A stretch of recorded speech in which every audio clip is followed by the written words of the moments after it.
If you've been struggling through dealing with or recovering from an unhealthy relationship with a narcissist or other toxic personality, the Little Shaman has a catalog of over 500 YouTube videos designed to support your journey from discovery to recovery. You can also find additional resources on the Little Shaman website, including tools, courses, workshops, a support group with weekly meetings, and one-on-one appointments with the Little Shaman that are open to clients worldwide. There's even an AI chatbot built and trained exclusively by the Little Shaman using her work that can answer questions 24 hours a day, 7 days a week. For more information, visit littleshaman.org. You can listen to the Little Shaman wherever you find your favorite podcasts. Hey everybody, it's Shaman Sister Sin, and you're listening to the Meditations and More podcast, brought to you by littleshaman.org. That's me, Little Shaman. Today I wanted to talk to you about something very important, and that is why you should listen to narcissists. I know, you're going to say, but Little Shaman, you always tell us not to listen to narcissists, that everything they say is crazy, projection, BS that isn't based in reality.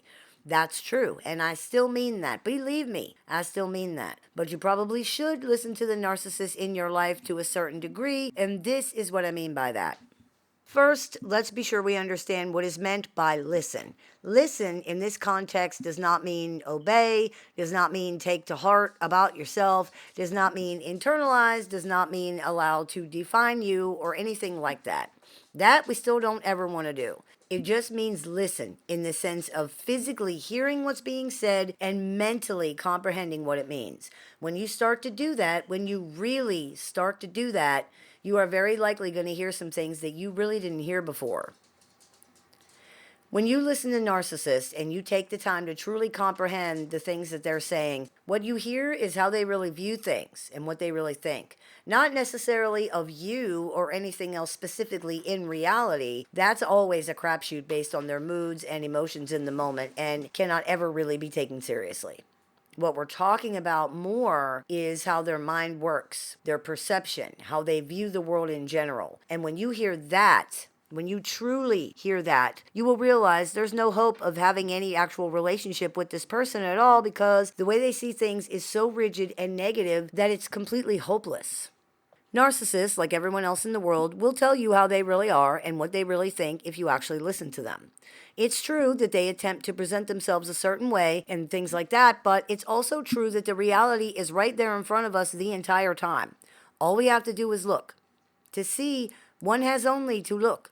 To hear, one has only to listen. Dealing with narcissists is no different. One of the hardest things about doing this is trying to see past our own emotions and projections. A basic amount of projection is necessary for communication. We have to assume that others are coming from the same basic place that we are, that they mean the same basic things when using the same basic words and things like that. Where things get complicated is that this is not always true, so misunderstandings can happen. When we're dealing with pathologically narcissistic people, it isn't really safe to assume anything about what they're saying or what they mean, and if we really listen to what they say, we can see that. As we discussed in the episode of the show, Decoding Narcissistic Communication, narcissists often use words, idioms, and or expressions incorrectly. For example, their definition of words, particularly words that describe feelings, are often incorrect or are misconstrued. They might say things that make no sense or that seem out of context. There's also some bigger, more emotional projection that happens as well, and this is not only incorrect but often dangerous. The example we always use on this channel of this kind of projection is serial killer Jeffrey Dahmer. Jeffrey Dahmer is considered by many people to be a sort of Lonely Hearts Club guy who killed people because he didn't want to be alone. This perception was created by Dahmer's own words. When asked why he killed people, he said it was because he didn't want them to leave him. When asked why he ate people, he said it was because he wanted them to be a part of him. People hearing these words from such a soft-spoken, awkward, basically normal-looking man assume that Dahmer means what they would mean by those words, and they attribute his motivations to loneliness. This causes them to view him as a sympathetic, even tragic figure who killed because he was so shy and lonely.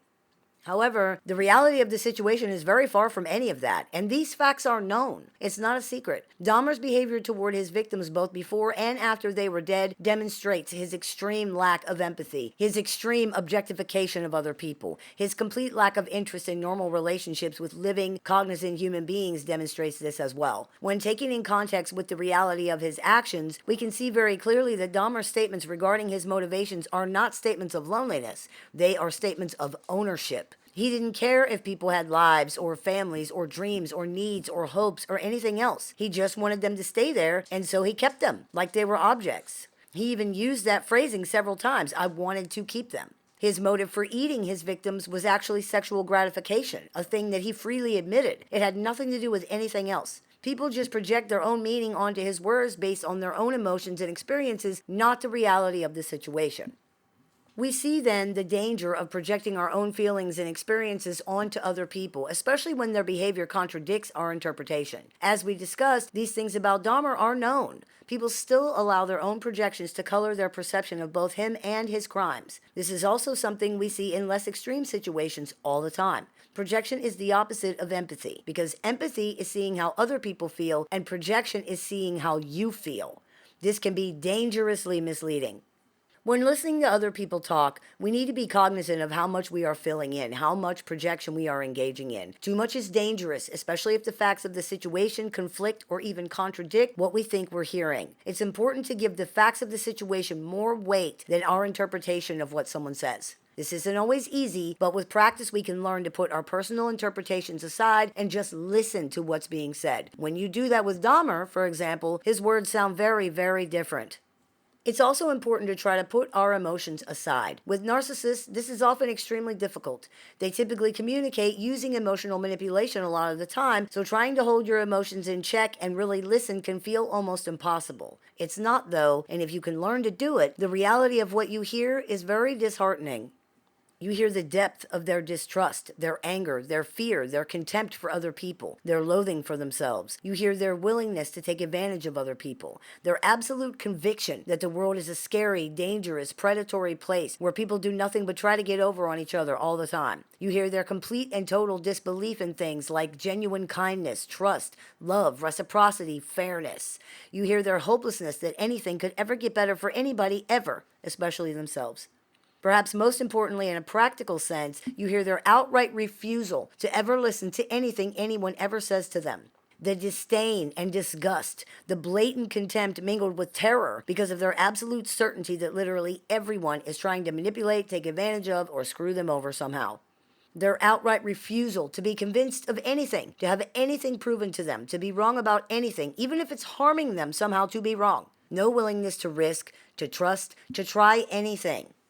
You hear their refusal to invest, the reality that they don't want to believe anything anybody says to them. You hear their absolute disregard for other people, their inability to even see other people. You hear their legitimate and fervent belief that they really are the only things that matter. You hear no hope for anything, no path forward or way through offered to anybody, no way to make anything better, no ability to change or grow or evolve at all. No belief, no faith in anything, no benefit of the doubt for anyone or anything, no ability to bend, no flexibility of any kind. It's all locked doors and dead ends. It is a broken record of negativity and hopelessness and refusal to do or see anything differently that just plays and plays and plays. There's no hope here of anything. And once again, this is not so much about the words that they say, though you can generally hear it there too. This is about their mindsets, how they look at things, how rigid their perceptions are, how fixed their beliefs, how little capability they have to even see outside of these things at all, how small their capacity for adaptability, flexibility, and change really is. It's about hearing this, really hearing it, and really understanding how pointless it is to try and get through to this person or to hope for something else to happen. Listen to what they say. You'll hear it. They're telling you the same thing over and over and over again. Nothing is going to change, and they will never see anything differently because they're actively resisting, fighting, and defeating every single way that change could possibly happen, and they will continue to do so.